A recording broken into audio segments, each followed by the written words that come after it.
to make images move in CapCut. Hi everyone, it's Sophia to assist you today. Without any delay, let's jump right in. First, open CapCut and import your video.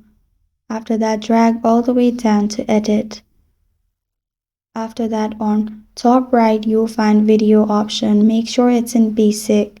You'll find diamond-like shape. That is keyframe. Simply select that and select from where your picture is gonna move. Resize the image and drag it to where you want.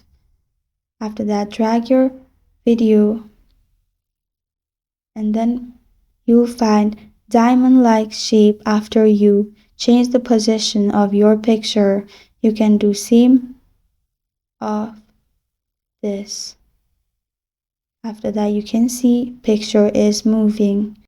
And that's how to make images move in CapCut. Thank you for joining me today. If this video helped you out, please leave a like and subscribe for more. Got a question or want to suggest a topic? Comment below. I am Sophia signing off until next time.